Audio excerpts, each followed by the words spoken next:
Bonjour et bienvenue au cinquième cours du module Initiation à l'entrepreneuriat, consacré cette fois au business plan.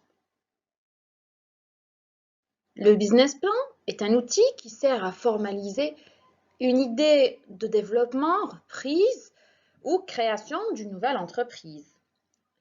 Il sert à rendre ce projet cohérent et à communiquer sur lui, c'est-à-dire le vendre. Ce document est une sorte de feuille de route qui s'adresse à deux populations différentes. La première est le chef d'entreprise et son équipe, c'est-à-dire les personnes que vous avez recrutées, c'est-à-dire les partenaires internes. Mais il peut s'adresser aussi aux partenaires externes, les financiers, fournisseurs, distributeurs. Donc, c'est un moyen de présenter son projet.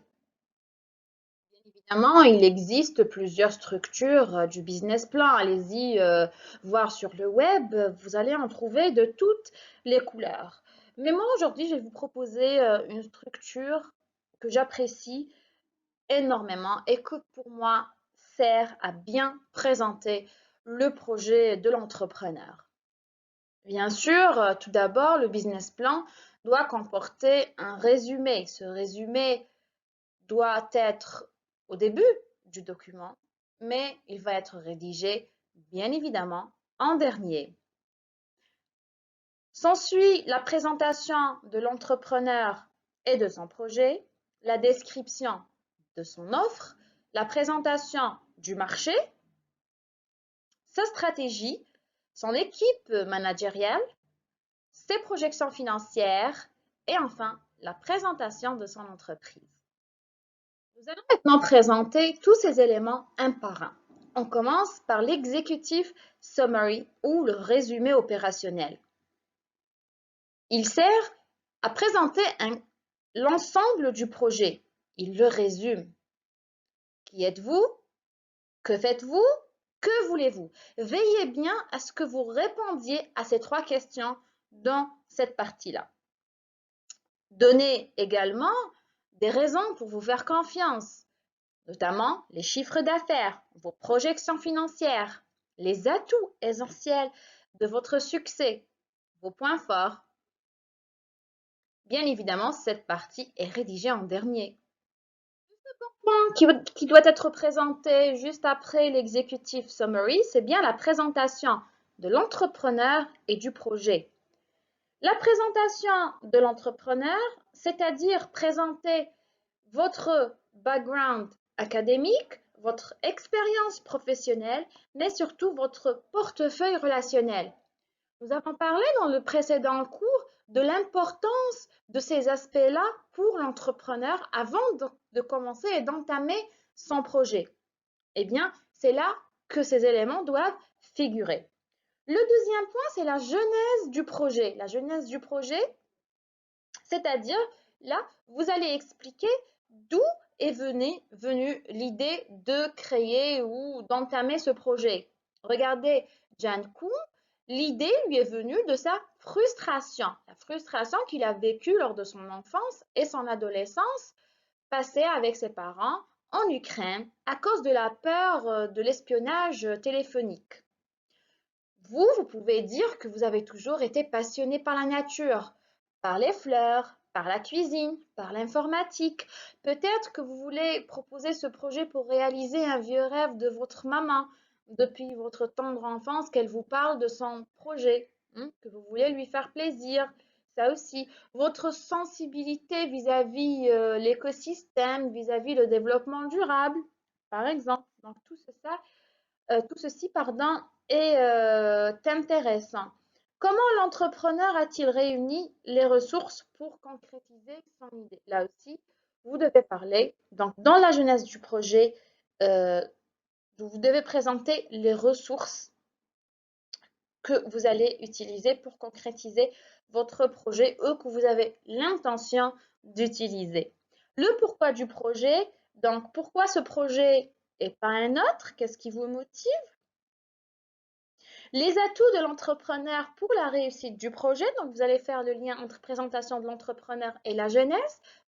Vos points forts avec le secteur d'activité auquel vous vous attaquez, mais aussi, mis à part l'argent, quelles sont les motivations de l'entrepreneur? Je vous ai dit, le premier objectif pour un entrepreneur, c'est de gagner de l'argent. C'est pas tabou, c'est tout à fait normal. Pourquoi on ne cherche pas à être salarié, mais plutôt entrepreneur? C'est pour vivre mieux sa vie et gagner mieux voilà, sa vie. Une fois le point 2 est clôturé, vous passez à la description de l'offre. C'est-à-dire, décrivez ce que vous vendez. Pour le faire, eh bien, vous allez présenter la structure de votre offre. Avez-vous un produit phare? Pensez-vous à avoir un produit vedette?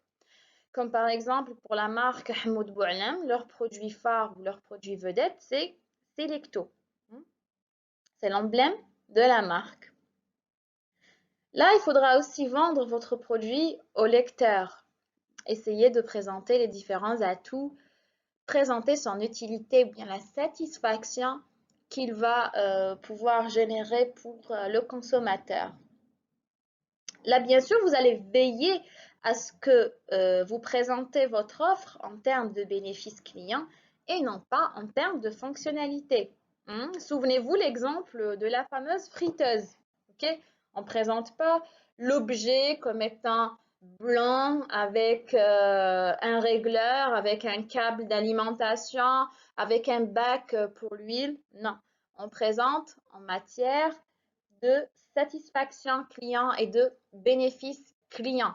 Dramatiser, présenter, dramatiser un petit peu le besoin et ramener l'objet comme étant, ou bien présenter votre bien comme étant une solution qui permet la satisfaction de ce besoin. En deuxième point, vous allez présenter quelles sont les diversifications possibles ou à venir pour votre produit. C'est-à-dire, vous allez dire, est-ce que vous allez, ou bien est-ce que vous avez l'intention de créer de nouvelles gammes de produits? Est-ce que vous avez l'intention d'élargir votre gamme, d'offrir des services ou des offres complémentaires plus tard, c'est-à-dire pas tout de suite? Et enfin, quels sont les outils de vente de votre produit? Quel est votre argumentaire de vente? Est-ce que vous avez des brochures? Quels sont les moyens dont vous allez disposer pour présenter votre produit? Passons maintenant à la présentation du marché. Là, vous devrez montrer que vous connaissez votre marché, parler des tendances, présenter quelques chiffres que certaines entreprises du domaine d'activité sont en train de réaliser. C'est important. Présentez vos clients, le profil type de vos clients, pensez avatar. L'élément de ce profil type qui les qualifie comme étant des clients potentiels, est-ce que parce que ce sont de jeunes femmes? Est-ce que parce que c'est des enfants de jeune âge? Est-ce que parce que c'est des seniors? Ou peut-être parce qu'ils habitent la métropole, les grandes villes, ou au contraire parce qu'ils sont dans la campagne? Dire ce qui fait des clients potentiels. Et enfin, expliquer comment vous avez l'intention de les atteindre ou de les contacter. Pour la présentation du marché, il s'agira aussi de présenter vos concurrents pour voir ou pour montrer aux lecteurs que vous connaissez les concurrents, vos concurrents sur le marché. Donc, les présenter, leur raison sociale, leur chiffre d'affaires, si c'est disponible, leur taille. Est-ce que ce sont de grands groupes ou plutôt de petites entreprises? Vous allez indiquer aussi leur positionnement sur le marché. Ainsi, dans le cas échéant, bien évidemment, présentez votre avantage concurrentiel par rapport à l'offre de ses concurrents. Une fois vous avez présenté le marché, bien, vous allez présenter votre stratégie. Déjà, vous allez commencer par dire quels est vos objectifs. Est-ce que vous visez le leadership? Est-ce que vous voulez devenir numéro 2 d'un certain segment? Le plus important, c'est d'essayer d'être réaliste et d'être crédible vis-à-vis la réalité du marché et aussi les moyens dont vous disposez. Donc, c'est très, très important. C'est ce qui va donner de la crédibilité à votre proposition de projet. Deuxièmement, donc une fois que vous avez présenté vos objectifs, vous allez expliquer comment vous avez l'intention de réaliser ces objectifs. Hmm. Là aussi, donc soit on va renforcer la crédibilité vis-à-vis de vos objectifs stratégiques ou au contraire, est-ce que vous avez l'intention de développer une ligne de produits spécifique pour un marché de niche? Est-ce que vous avez l'intention de développer un réseau de magasins de distribution propre à votre marque, par exemple? Et en combien de temps voudriez-vous parvenir à réaliser les objectifs? 1 an, 2 ans, 3 ans? Il faut toujours être précis. Passons maintenant à la présentation de votre équipe managériale. De combien se compose votre équipe? Vous avez besoin peut-être d'un ingénieur agronome, d'un ingénieur en informatique, d'un chargé de communication, d'un comptable peut-être. De combien de personnes? Ainsi que leur cursus et réalisation. Donc ça va donner de la force. Ok, surtout si vous avez recruté des personnes avec une bonne expérience dans leur domaine. Ça va donner de la force à votre projet d'entreprise, à votre business plan, donc leur cursus et leur réalisation. Si l'ingénieur agronome a déjà travaillé dans une entreprise, une grande entreprise de yaourt, par exemple Danone, et là vous montez un projet d'entreprise sur un produit laitier ou sur un yaourt, hein, un nouveau yaourt annoncé sur le marché. Donc ça, c'est un point fort. Vous avez un ingénieur qui a déjà travaillé dans une grande entreprise du secteur. Votre chargé de communication a déjà pas mal d'expérience au niveau d'une boîte de com et il a déjà travaillé sur des campagnes de communication de Danone, de Durdura, je ne sais pas, de Somem, etc. Donc ça va renforcer votre projet. Bien sûr, l'aspect financier a une grande importance dans le business plan et dans toute proposition de projet. Il s'agira de prouver que votre entreprise est apte à réaliser des profits, notamment présenter votre chiffre d'affaires.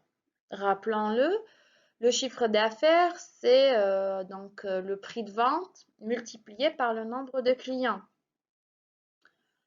Donc, rajouter des prévisions, bien évidemment, on a dit que le business plan, c'est un document qui permet la présentation, mais aussi donc, qui permet d'avoir une vision future du projet. En général, entre 3 à 5 ans. Donc, lors de la présentation de vos prévisions financières, vous allez le faire sur 3 à 5 ans.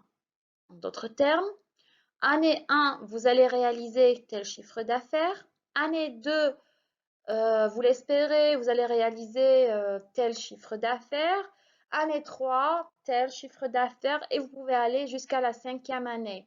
Faites attention, en général, le chiffre d'affaires réalisé dans l'année 2 devrait être supérieur à l'année 1. Normalement, on est dans une croissance. Ok? Pourquoi? Parce que lors de la première année, peut-être, les gens ne vous connaissent pas bien. N'ont pas suffisamment regardé vos campagnes de communication. Là, au bout d'une année, ça va, vous avez pu toucher pas mal de public. En plus de ça, les clients qui vous ont déjà acheté le produit devraient être satisfaits et vous allez bénéficier de la communication, donc le bouche à oreille. Donc, du coup, un client satisfait va recommander le produit à son entourage, voire à d'autres clients potentiels, notamment via les réseaux sociaux. Enfin, le dernier point à faire figurer sur le business plan est la présentation de l'entreprise. Vous allez présenter le statut social, la taille et donner une brève présentation de l'entreprise que vous avez l'intention de créer. S'il vous plaît, ne commettez pas l'erreur de mettre une conclusion ou une introduction à votre business plan. C'est un business plan, ce n'est pas un exposé. Merci pour votre attention et à bientôt.